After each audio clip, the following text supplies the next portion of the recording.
내 삶의 가치를 높이는 방법에 대하여 이야기해 봅시다. 실패는 실패가 아닙니다.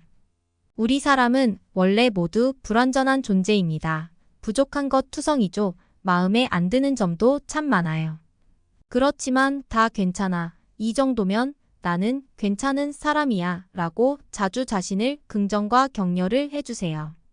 나를 긍정해주는 한마디로 내 영혼과 몸과 마음이 살아났거든요. 사회적으로 남이 보기에 꼭 멋지게 보이지 않아도 됩니다. 스스로 괜찮다고 인정하고 긍정할 정도만 되어도 잘 살고 있는 겁니다. 새로운 상황과 환경에 놓이면 긴장하는 탓에 평소 하지 않던 실수도 하게 됩니다. 익숙한 것도 틀리게 되고요. 우리 자신에게 실수와 실패를 해도 괜찮다고 말해주세요.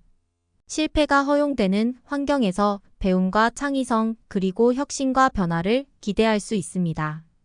우리는 실수를 통해서 배운다는 말에는 쉽게 수긍하면서 실제로는 실수를 품어주지 않는 것 같아요. 실수를 온전히 받아들이면 같은 실수는 되풀이되지 않을 겁니다. 특히 젊은 시절의 실수와 실패는 성장의 크나큰 자양분이 될 겁니다. 저도 모르게 습관적으로 실패나 실수라는 단어를 썼는데요. 저는 사실 실수나 실패는 그 순간에만 허용되는 말이라고 생각합니다. 대학에 불합격했다고 하면 그 순간은 실패라고 생각할 수 있습니다. 그러나 그걸 계기로 다른 진로를 선택하거나 혹은 다음 해 수험 생활을 더 열심히 하게 되었다면 결코 실패가 아니지요. 있는 그대로의 나를 인정하기. 어떤 날은 내 자신이 대견하고 자랑스럽고 마음에 쏙 들다가도 또 어떤 날은 내가 아니면 좋겠다는 생각이 들기도 합니다. 나의 성격, 성향, 능력, 생김새 등에 대해 다른 사람이 그것과 바꿔치기 했으면 좋겠다는 생각을 할 때도 있지요. 내가 저 사람으로 태어났더라면 나도 저 사람처럼 똑똑했으면 자신만만했으면 잘생겼으면 저 사람의 부모가 내 부모였으면 하는 슬픈 상상을 하기도 합니다. 똑똑하거나 자신만만해지고 싶다면 이건 나의 노력 여하에 따라 얼마든지 이룰 수 있는 거니까 건강한 자극이 될 겁니다. 그러나 태어남과 부모를 포함한 가족 변이는 바꿀 수가 없는 거니까 마음을 달리 먹는 게 좋겠습니다. 가족과 부모가 나에게 매우 비중 있는 존재이기는 하지만 부모와 나, 가족과 나는 같은 것이 아니므로 온전한 나, 즉 나는 나를 만들어가는데 집중하면 좋겠습니다.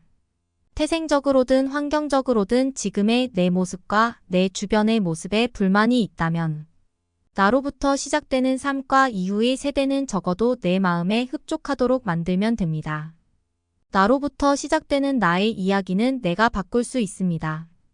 홀로 있을 때 더욱더 도리에 어긋남이 없도록 언행을 삼가야 한다는 말이 있습니다. 홀로 있을 때 누가 나를 볼까요? 내가 보겠죠. 문 닫고 공부한다고 책상 앞에 앉아있는 나는 과연 얼마나 공부에 집중하고 있을까요?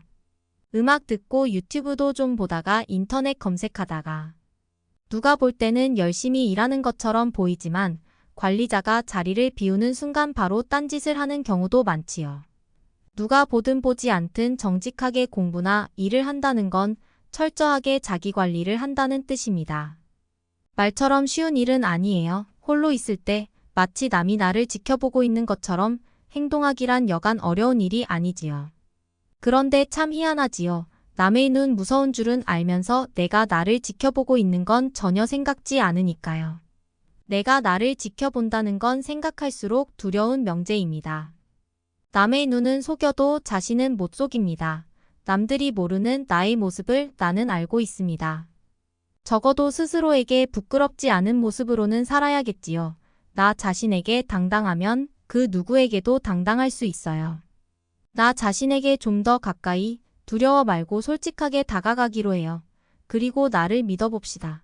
내가 나를 믿을 만한 사람이라고 느끼면 잘 살고 있는 거예요. 우주에서 내가 컨트롤할 수 있는 건 나 자신이 거의 유일하다고 볼 수 있습니다. 부모도 자식도 부부도 친구도 내 맘대로 할 수가 없잖아요. 엄밀히 말해서 나 자신도 100%내 맘대로 할 수 있는 건 아니지만 말이에요. 내가 어떤 사람이고 싶은지, 내가 어떻게 살고 싶은지, 내가 무엇이 되고 싶은지, 내가 어떻게 생각하는지 등. 인생의 중요한 과제들을 풀어나감에 있어 가장 중요한 건 내 마음의 소리를 듣는 겁니다. 나 외에 다른 사람이 나에 대해 어떻게 평가할지는 접어두어도 좋아요. 내가 이렇게 하면 다른 사람이 어떻게 볼까라는 생각이 나를 침범하게 허락하지 마세요. 인생의 무게중심을 내 안에 두어야 합니다. 주변 사람이나 환경은 언제든 바뀔 수 있고 늘 변할 수 있는 타인과 외부 환경에 나와 나의 생각을 맞추다 보면 어느새 나는 없어지고 주변과 환경에 맞추는 나만 남습니다. 결국 나는 없는 그런 삶을 살게 돼요. 이 말을 타인을 무시해라, 외부 환경과 담을 쌓으라는 말로 이해하지는 않을 거라고 생각해요. 내 삶의 주인은 바로 나입니다. 내가 중심입니다. 더불어 어떤 문제 상황이 생겼을 때 그 해법은 내 안에서 찾아야 합니다. 원인을 타인과 환경에서 찾으면 진정한 해법을 찾기 어렵습니다. 야가 다르게 생각해야 할 점은 없는지, 내가 실수한 점은 없는지 등을 점검하는 것이 훨씬 더 긍정적 결과에 도달할 수 있게 해줍니다. 의식은 말을 지배하고 말은 의식을 지배한다. 생각하는 대로 말하는 대로 이룬다는 말이 있습니다. 어떤 생각을 하느냐, 어떤 말을 하느냐가 중요하다는 뜻입니다. 말은 곧 의식에 영향을 미치고 의식은 말에 영향을 미칩니다. 그러니 우리는 내가 진실로 원하고 바라는 바를 생각하고 그것을 정제된 교양 있는 지적인 말로 표현해야 합니다. 그 말은 곧 내 의식에 영향을 미쳐 원하는 대로 되기 위해서 행동하게 합니다. 말처럼 정제되고 교양 있고 지적인 사람이 되려고 노력하게 돼요. 즉, 내 삶은 내가 생각하고 말하는 대로 구성되고 완성됩니다. 또 좋은 말은 좋은 생각을 불러일으킵니다. 생각은 말을 지배하고 말은 생각을 지배하거든요. 우리 입 밖으로 나온 말은 누가 듣나요? 가장 먼저 나 자신이 듣습니다. 가끔 이런 경우를 봅니다. 그럴 사람이 아닌 것 같은데 말을 굉장히 값싸게 하는 사람이 있습니다. 그렇다면 그 사람은 값싼 생각을 하는 사람입니다. 품위가 있고 괜찮은 사람이 말을 값싸게 할 일은 없습니다. 생각은 멋진 태 말만 값싸게 하는 사람은 없습니다. 말은 그 사람의 지문과 같습니다. 그 사람 자체이지요. 말이 어눌한 것과 말이 값싼 것은 다른 문제입니다. 말과 생각은 철저하게 연결되어 있으므로 생각과 말이 서로를 잘 견인할 수 있도록 해야 합니다. 말을 잘하고 싶다면 사고를 깊이 하는 연습이 필요합니다. 말은 인격입니다. 청소년, 청년들을 만나서 진로 상담을 하면 저는 꼭 숙제를 내줍니다. 나는 무엇이 되고 싶은가? 그것은 꿈이 될 수도 있고 직업이 될 수도 있고 어떻게 살고 싶다는 인생의 목표가 될 수도 있습니다. 이해하기 쉽게 직업을 예로 들어보겠습니다. 내가 어라는 직업을 갖고 싶다고 했을 때 다음 단계는 무엇이 되어야 할까요? 우선은 내가 그 직업을 왜 갖고 싶은지, 그 일에 필요한 역량은 무엇인지, 그 역량 중 현재 내가 갖추고 있는 역량은 무엇인지, 아직 내가 갖추지 못한 역량은 무엇인지 파악하고 목록화하는 것입니다. 즉, 소망 가치와 실천 가치를 표로 만들어 가시화하는 것이죠. 물론 이 표에는 시도하지 못하는 이유도 포함되면 좋아요. 이 표를 만들고 나면 정말로 내가 이 직업을 원하는 것인지 아니면 막연하게 그렇다고 느끼는 것인지에 대한 진단부터 어느 정도의 현실 가능성이 있는지까지 점검할 수가 있어요. 그 직업을 갖고 싶다는 막연한 생각에 젖어 매일 같은 고민만 하고 있으면 시간이 지나도 제자리 걸음일 겁니다. 목록에 따라 그중 한 가지를 위해 발걸음을 떼고 실천을 해야 합니다. 한 단계 나아가면, 즉 발걸음을 떼면 그 단계에서 새로운 문제들을 맞닥뜨려요. 고민만 하던 첫 단계에서 안 보이던 것이 다음 단계에서 보이거든요. 그러면 다시 표를 수정하고 또 실천하는 겁니다. 실천은 하지 않고 고민만 하다가 목표나 꿈을 포기하는 경우를 많이 보았어요. 일단 발걸음을 떼고 해봅니다. 그러면 다음 단계에서 해야 할 일이 보입니다. 뭔가를 계획하고 고민하고 있다면 그것을 가시화해서 자주 들여다보세요. 그리고 뭔가 달라진 게 있다면 내용을 수정하세요. 고민은 고민으로 끝나지 않고 실천할 때 내 편이 됩니다. 먼저 나 자신을 설득하라. 중요한 일을 진행해야 할 때 저는 그 일이 어떤 의미인지, 이 일이 잘 되어야 하는 이유, 그리고 그것을 내가 잘해야 하는 이유에 대해 고민하느라 많은 시간을 씁니다. 그런데 의외로 많은 사람들이 일을 시작할 때 자기 생각을 점검하기보다 저 사람은 어떻게 생각할까? 혹은 저 사람을 어떻게 설득하지? 라는 생각에 몰두하는 경향이 있어 보입니다.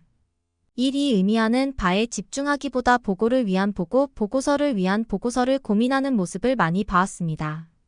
나 자신이 무장되지 않았는데 상대방을 설득할 수 있을까요?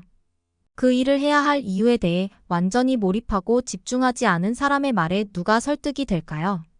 깊은 고민과 충분한 자료 조사와 연구 끝에 됐다 싶으면, 즉 내가 스스로 설득되면 타인을 설득하는 건 뒤따라오게 되어 있습니다. 왜냐하면 내 말에서 스며 나오는 자기 확신과 힘이 그대로 상대에게 전달되기 때문이지요. 나의 머리끝부터 발끝까지 나는 이 일을 완전히 파악하고 있다. 사태를 장악하고 있다. 이 일은 이런 결과에 도달하게 된다는 에너지가 뿜어져 나오면 상대방은 나의 에너지에 승복하게 되어 있어요. 나 자신도 설득하지 못하면서 어떻게 남을 설득할 수 있겠습니까? 친구 탓이 아니다. 우리는 어릴 때부터 친구를 잘 사귀어야 한다는 얘기를 많이 듣습니다. 이 말은 진짜 맞는 말입니다. 그리고 두려운 말이기도 합니다. 왜냐하면 친구를 보면 그 사람이 보이거든요. 내가 어떤 친구를 사귀느냐의 문제는 내가 어떤 사람이냐를 보여주는 중요한 시금석입니다. 사람은 누구나 자신만의 고유한 파장을 갖고 있습니다. 그 사람이 풍기는 에너지라고나 할까요? 내가 어떤 사람인지에 따라 나의 파장이 나오고, 어디선가 그 파장과 같은 파장을 갖고 있는 사람이 내 곁으로 다가오게 되어 있습니다. 그러니 사춘기 때 친구를 잘못 사귀어서 방황했다거나, 성품이나 인품이 좋지 못한 친구를 만나 내 일이 잘못된 것은 친구 탓이 아닙니다. 내 자신이 그런 측면을 갖고 있기 때문입니다. 친구 탓을 하면 잠깐은 마음이 편해집니다. 나에게 귀책 사유가 없는 것처럼 느껴지니까요. 하지만 그것이 진실이 아니라는 건 누구보다 내가 잘 알고 있습니다. 내가 그런 파장을 내보냈기 때문에 비슷한 파장을 갖고 있는 친구들이 나와 만나진 것입니다. 내게 그런 파장이 없으면 그런 친구는 나와 연결될 일이 없답니다. 우리가 흔히 코드가 맞다고 얘기하는 것도 마찬가지예요. 삶의 가치에 대한 지향이 같고 일상생활을 꾸려가는 방식이 엇비슷해야 친구가 됩니다. 결국 내 문제인 거지요. 친구 탓이 아닙니다. 습관은 제2의 천성이라는 말이 있습니다. 습관은 곧 나를 말합니다. 우리가 지금 무엇이 되어 있다면, 어떤 일을 해냈다면 그것은 다 습관 덕분입니다. 나의 습관들이 내가 가진 재능을 실현하도록 도움을 준 것입니다. 또 계획대로 해내지 못했다면 잘못된 습관 탓일 겁니다. 습관의 힘은 위대합니다. 그러나 좋은 습관을 만들고 지속 가능하게 유지하는 것에는 큰 노력이 필요합니다. 습관을 주제로 한 책들이 정말 많다는 사실만으로도 습관의 힘을 느낄 수 있습니다. 좋은 습관이 인생의 성공을 부른다는 말이 있을 정도니까요. 습관은 나도 모르는 사이 나의 것이 되기 때문에 좋은 습관을 장착하는 건 분명 나에게 좋습니다. 좋은 습관의 기본 원칙은 좋은 환경에서 좋은 사람을 가까이 하는 것입니다. 좋은 환경에서 얻은 것을 내 것으로 만들고 좋은 사람에게서 얻은 것을 내재화하는 것입니다. 우리가 좋은 습관을 들이려고 애쓰는 건 아마도 잘 살아내고 싶은 욕구에서 기인할 것입니다. 어제보다 조금 나아진 나를 발견하고 싶은 기대가 있어서일 겁니다. 그러니 엄연 습관을 가져야 할까요? 저마다 잘 산다는 것의 기준과 내용이 다를 것이니 남들이 모두 한다는 그 습관을 따라하기보다 내가 꼭 하고 싶고 할 수 있다고 믿는 그것을 습관으로 만들어 보세요. 요즘 일찍 기상해서 학교 가기 전 혹은 출근하기 전에 모닝 루틴을 습관화하는 것이 유행인 것 같습니다. 다 좋습니다. 그런데 그것이 내가 도저히 할 수 없는 일이면 무작정 따라하지 마세요. 할 수 있는 걸 꾸준히 하는 게 중요합니다. 오후도 좋고 저녁 시간도 좋고 잠자기 전도 좋습니다. 저 사람은 정말 대단해. 저런 빡빡한 루틴을 어떻게 지킨대? 하는 부러움을 사는 그 습관들은 보통의 경우 지키기 어렵다는 거 잘 아실 겁니다. 마음은 여기까지 왔지만 몸은 여기까지 따라오지 못하는 경우가 많습니다. 좋은 습관을 갖는 게 중요하지만 그보다 더 중요한 건 몸과 마음이 조화롭게 움직이도록 하는 것입니다. 설상가상이라는 말이 있어요. 나쁜 상황일 때 나쁜 상황이 겹친다는 말인데요. 정말 그럴까요? 문제가 생길 확률은 최고의 상황에서든 최악의 상황에서든 비슷할 거예요. 다만 우리가 최악의 상황일 때 문제를 더 크고 예민하게 받아들인다는 뜻이겠지요. 최악의 상황을 흔히 바닥을 친다고 표현해요. 그런데 정말 바닥 맞나요? 최악의 상황보다 더 바닥인 경우가 우리를 기다릴 때도 많아요. 여기가 끝이려니 생각했다가 끝이 아닌 경우 많이 겪어보셨을 거예요. 우리가 할 수 있는 것은 그런 상황일 때 긴장이나 버터냄의 강약을 조절하는 힘을 키우는 것입니다. 상황을 어떻게 보느냐는 결국 마음의 문제이니까요. 내 마음과 감정의 상태를 여러 갈래로 읽어보려는 노력이 절실히 필요하다는 걸 매일 매순간 느낍니다. 그러나 마음은 읽기가 어렵고 때로는 모른 척 외면하고 싶게 만드는 존재입니다.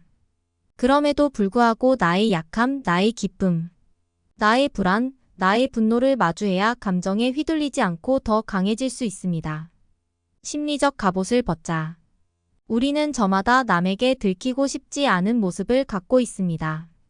그런 이유로 누구나 자신을 지키는 갑옷 하나쯤은 입고 있지요. 나는 어떤 이유로 언제부터 갑옷을 입게 되었을까요? 자신의 약함을 숨기고 싶을 때, 숨고 싶을 때 갑옷을 입게 됩니다. 그리고 누가 나를 다치게 하지는 않을지, 나 자신의 약함이 외부의 공격에 뚫리지는 않을지 하는 걱정 때문에 갑옷을 입게 되지요. 마음의 갑옷이든 몸의 갑옷이든 그 무거운 것을 지탱하기란 여간 힘든 일이 아닙니다. 갑옷에 실체가 있는 건 아니지만 일어나지도 않을 일을 대비해 심리적 갑옷을 입고 있다는 건 정말 힘든 일이겠지요. 그리고 갑옷이 단단하고 두꺼울수록 한번 뚫리면 치명상을 입게 될 겁니다. 나의 약함과 부족함을 혹시 누가 알게 된다면 그가 그것을 가지고 나를 공격할까요? 그렇지 않습니다. 내가 먼저 나의 약함을 인정하고 말하면 타인도 그의 약함을 인정하고 말하게 됩니다. 누가 먼저 애기를 꺼내느냐의 문제라고 생각합니다. 내가 나의 약함을 인정하는 순간 상대방은 나를 인간적이라고 생각하고 믿을만하다고 생각하며 솔직한 사람이라고 생각하여 자신의 약함도 드러내게 됩니다. 약함을 인정해야 도움을 청할 수 있게 돼요. 늘 강한 모습만 보이거나 누가 봐도 힘든 상황인데 그렇지 않은 척을 하는 사람에게서는 인간적인 면모를 찾아보기가 어렵습니다. 강하면 강한 대로, 약하면 약한 대로 있는 그대로의 모습으로 살아가면 좋겠습니다. 굳이 나 자신을 어떤 모습으로 포장할 이유는 없습니다. 가끔 사소한 일에 쓸데없이 고집을 피우거나 큰 소리를 내서 상대방을 불편하게 하는 사람들을 겪어본 적이 있을 겁니다. 물론 저도 겪어봤습니다. 정말 별일 아닌데 그렇게까지 투쟁적이고 공격적으로 자신이 옳다고 우기는 건 왜일까요? 목소리를 크게 내지 않으면, 고집을 피우지 않으면 상대방이 나를 얕잡아보고 나를 우습게 여긴다고 생각하는 건 아닐까요? 우리는 다른 사람이 나에게 관심이 많고 또 나의 말과 행동에 신경을 많이 쓸 거라고 생각하지만 실제로는 그렇지 않답니다. 나쁜 뜻이 아니고요. 내 문제를 나만큼 진지하게 혹은 심각하게 생각하지 않는다는 거예요. 그러니 더더욱 내가 이렇게 하지 않으면 상대방이 나를 어떻게 생각하겠지 하는 생각은 하지 않아도 된다는 뜻입니다. 오히려 내가 지나치게 반등하면 자격지심이 있는 사람으로 오해받을 수 있는 여지를 주는 겁니다. 약한 건 약하다고 말하면 오히려 상대방이 그 점을 배려해주고 보듬어줄 수 있는데 우린 너무 쉽게 겁을 먹는 건지도 모릅니다. 스스로 취약하다고 느끼는 점을 먼저 받아들여야 상대방에게 나의 취약함을 드러낼 수 있을 텐데 정작 우리는 우리 자신이 취약하다는 사실을 외면하거나 무시하고 그걸 감추려고 센 척을 하다가 큰 상처를 입기도 합니다. 약한 건 약하다고, 부족한 건 부족하다고, 모르는 건 모른다고 말할 수 있는 사람이 진짜 용기 있는 사람이고 강한 사람이라고 생각합니다. 인생살이는 한 단계 한 단계가 많은 생각과 지혜가 필요한 경우가 많습니다. 그 지혜들이 모여서 행복한 세상살이의 밑거름이 되어 행복한 노후를 이룰 수 있을 겁니다.